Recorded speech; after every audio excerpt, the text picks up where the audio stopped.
Chris and Joe show. Chris enjoying some much-deserved time off. Steve, it's ironic that we have a private investigator in here. Of course, we do know that Chris has been suspected of stealing a laptop. Yeah, I'm sure Chris is going to be a little bit nervous that we have Kelly with us today. We might have to talk with him about Chris's laptop theft.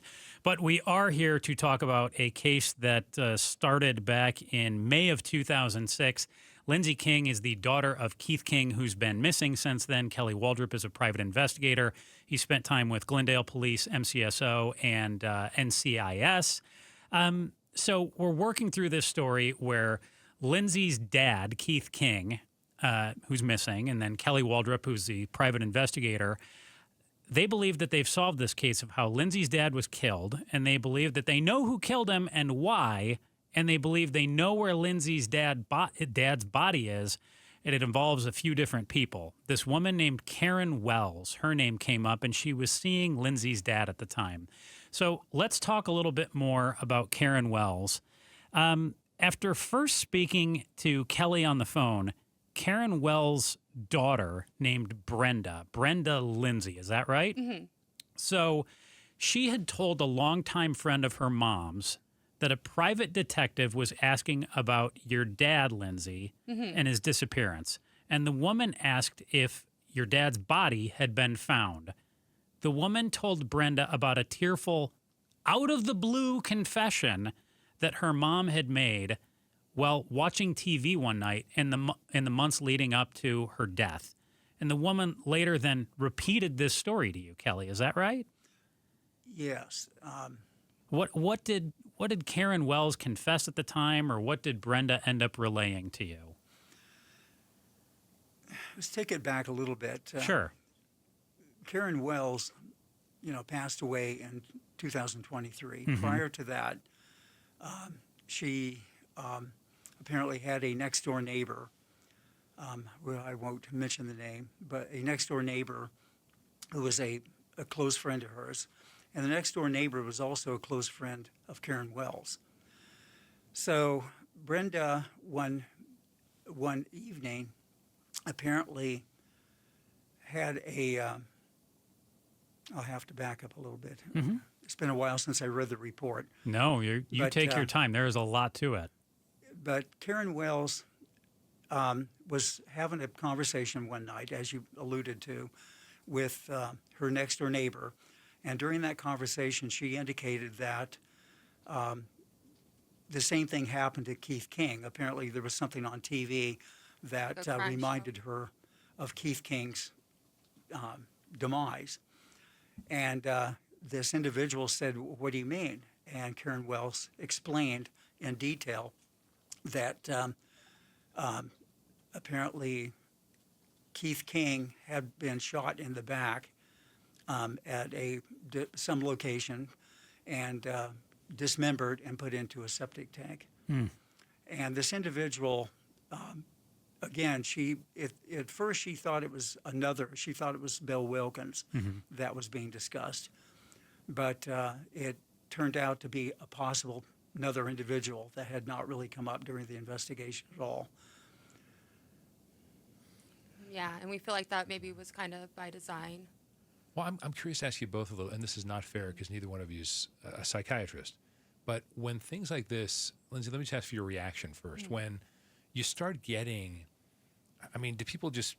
is the feeling that people just feel guilty that they have information that they haven't shared, that they're getting close to their own demise, and they want to, were there factors that made it feel like, other than the two of you continually teaming up to dig here, was there some other element that felt like, this is why we're starting to make progress because people are feeling pressure themselves, or you guys are asking better questions? What do you think? Well, I think Karen went through a pretty, if this is all true, she went through a very traumatic experience, and obviously she was a part of it.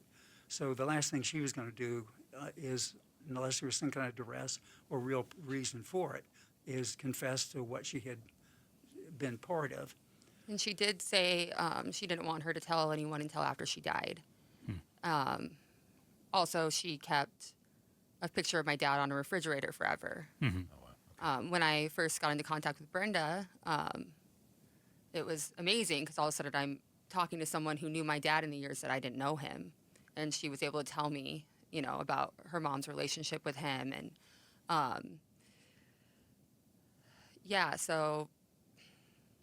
Lindsey King and Kelly Waldrip are with us. Lindsey King is the daughter of a missing man, Keith King. Kelly Waldrip, a private investigator. So let's talk a little bit more about Karen Wells and her daughter, Brenda Lindsey, because Brenda also suspects foul play in her mom, Karen Wells' death. Karen died 2 hours after returning home from about a week-long stint in the hospital, a 5-day stint. And according to her daughter, she didn't seem ready to die. Shortly before she passed, she apparently texted her daughter 911. Her daughter lived next door in a trailer.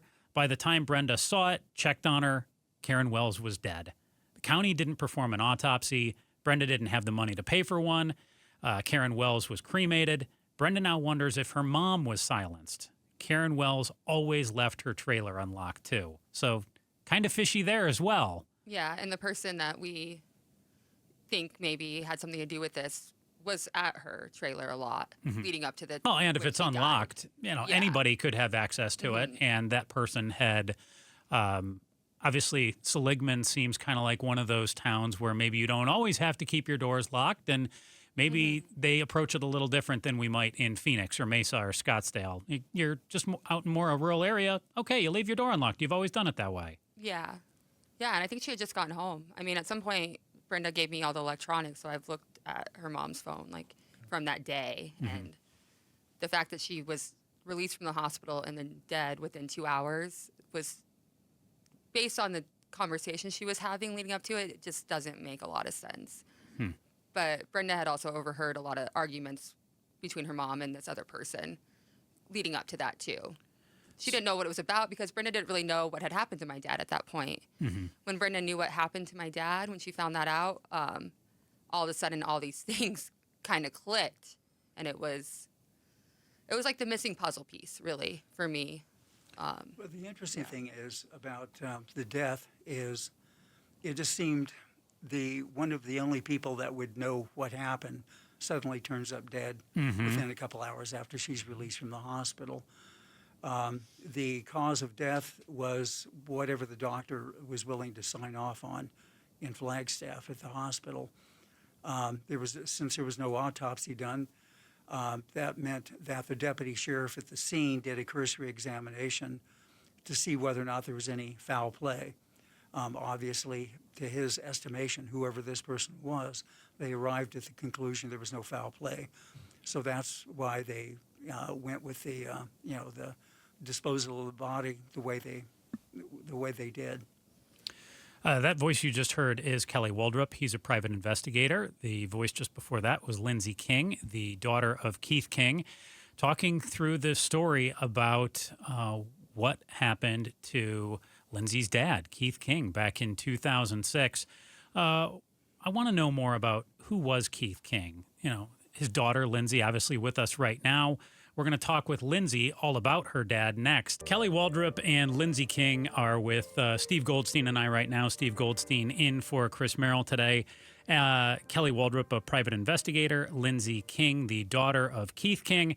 We've been talking about this story that I first laid eyes on a couple weeks ago in the Phoenix New Times from Stephen Lemons. A septic tank in this tiny Arizona town could crack a 2006 cold case. Full disclosure, I started talking about this story because months before that, my good friend Rob had reached out to me and said, hey, there's this story, you've got to hear this. And him and I spent, an hour or so on the phone where he just tried to get me up to speed on it, Steve. Okay. And with Lindsey in studio with us now, Lindsey, I think a huge piece of this story, two more big things that I want to touch on is, A, this area of Seligman, which I want to get to in just a few minutes, of 450 people or so live there. You can't call it a city, really. It's like a town, but it's not even classified as a town. But also, you were 18 when your dad disappeared. I don't like to give a person's age on the air, but you're 37 now. People can do math. Yeah. You've said that not a day goes by that you haven't thought about your dad. Yeah. Tell me about Since your dad. I was a kid. So my parents divorced when I was 5. and we saw our dad pretty regular after that. He had a Corvette, a motorcycle, a Harley. He sounds like a really extravagant figure. He was very cool. Yeah. He lived in a really nice apartment, and his hair was always nice, and his clothes, and he was just like my dad. I thought he was funny. I thought he was really smart. He believed in aliens, and he loved sci-fi. He loved movies. I would watch every movie with him when I was younger, probably movies that were not appropriate. But he also loved music. I remember when the album Pieces of You, Jewel, came out. Mm-hmm. We went on a trip to his cabin. We went to the lake, and we listened to that CD on repeat from over and over again. I mean, he was himself. He was authentic. And as I got older, after my parents had really split up for good, my mom had remarried and had my two younger half sisters, and it was kind of like he just wasn't around anymore. Mm-hmm. But I was a kid, so I didn't really know exactly what was going on with him. But I did know from the past few times that I had seen him that there was something going on with him, emotionally, mood-wise, he wasn't getting out of bed. And as I got older, my brother started to experience these mental health issues in his late teens, early 20s. And it was very much oh, I think this is what happened with my dad. He didn't spend a lot of time together. My brother's very young, and my brother has a lot of the same beliefs that my dad did. Mm-hmm. And so for the past 15 years, I've been really trying to get my brother stable. Mm-hmm. And when I started searching for my dad in the past couple of years, I found a 3 or 6-page psych eval of my dad that I never knew of, which gave me this insight to my dad's life that I never had before. And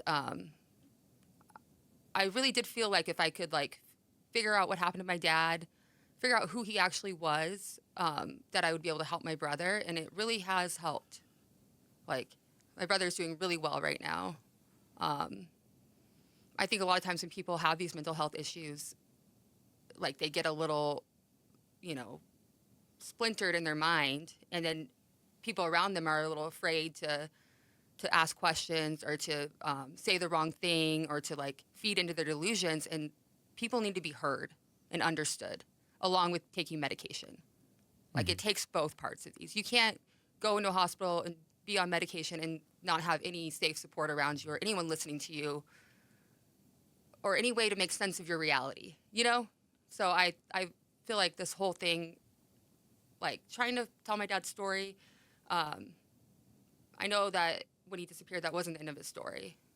I think that my dad really was, got killed because he was sticking up for probably what was right.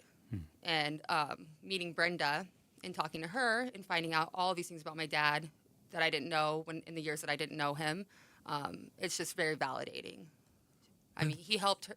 Brenda had met him 2 weeks before her mom did because he fixed her car. She was broken down at Circle K, and he fixed her serpentine belt. She was like, he was so nice. She was my mom's favorite boyfriend that she ever had, So that's been really great. I've got to ask you, though, how much more challenging, and has it been this way or not? Have folks with the Sheriff's Department or anyone else said to you that there is a challenge that you have this amazing passion for learning more about your dad, for helping your brother, wanting to actually find out what happened.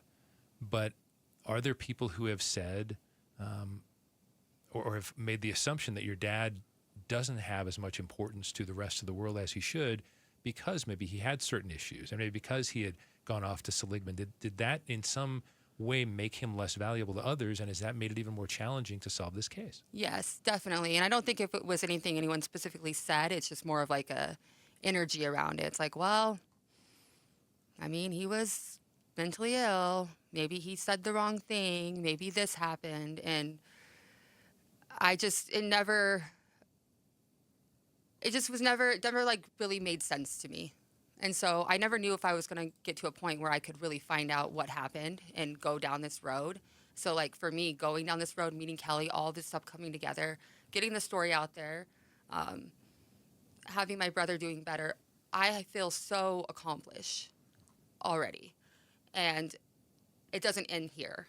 There's more. You know, I'm meeting Brenda Lindsey, a beautiful, amazing person who has been through so much in her life. And she's basically my family now. And her and I have, you know, a lot of plans to make things just more equitable and fair and get her story out, because in a town, just like in family systems sometimes, when it's small, like the toxicity, the hiding, the lies, the secretness, just to keep the peace, is very detrimental to a lot of people. So that's where I'm going with this now in my journey. Thanks for watching The Chris and Joe Show. Click to see more from Chris and Joe, and tap the button in the middle to subscribe to KTAR News.